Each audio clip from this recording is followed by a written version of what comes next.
Around the 14th century BC, there was a king named Raja Jammu. Once he went on a hunting expedition.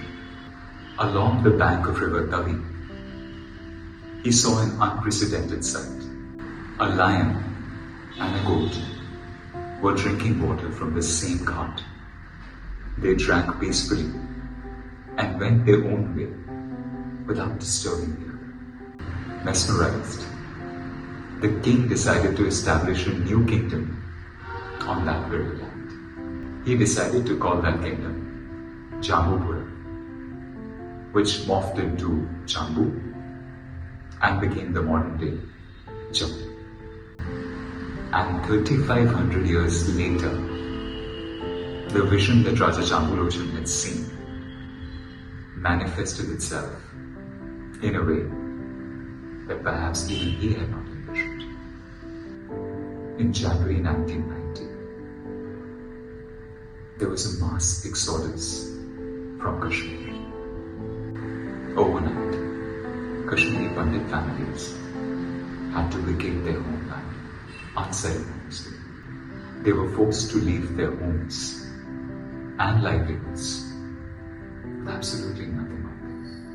And the one place where almost all of them sought refuge was the same land where Raja Jammu had seen the lion and the goat drink water from the same ghat. Jammu. Overnight, the population of Jammu doubled.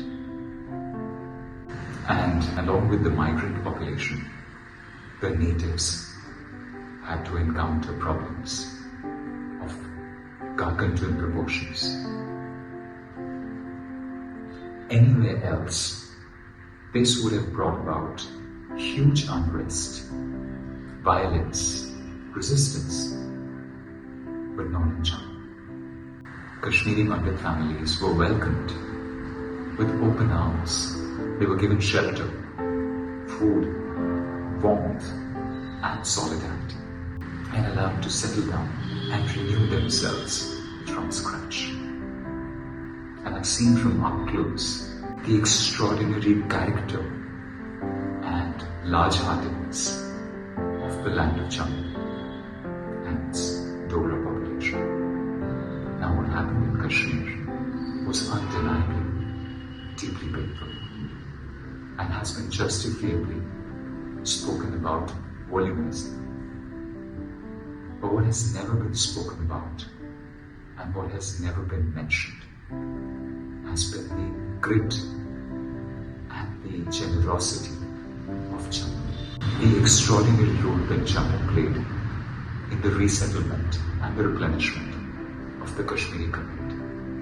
And not just the Kashmiri Pandits, but the Kashmiri Muslims have also been equally welcomed into this land. And over the past 35 years, there has never been any act of aggression or violence perpetrated on either community. They've both been welcomed with equally open arms. And that is a story I feel deserves to be told. Because what's happening in the world today with the refugee crisis, Jammu stands as a beacon of hope vis-a-vis that situation. Whenever I travel across the world, and I reckon most Jammuites face a similar dilemma, we asked two very hackneyed questions. So, there must be a lot of snowfall in Jammu every winter. Or, what about the militancy in Jammu?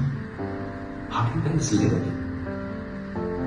Little do most people know that Jammu and Kashmir have pretty much nothing in common. Right from cuisine to language to traditions, everything is drastically different.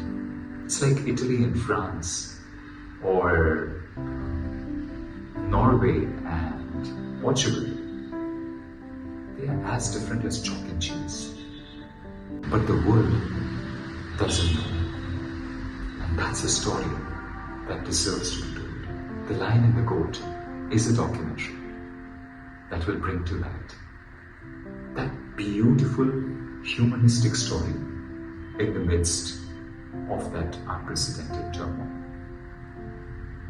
It's a story of people accepting differences, people respecting uniqueness, people cherishing each other, people enabling and allowing the others to be.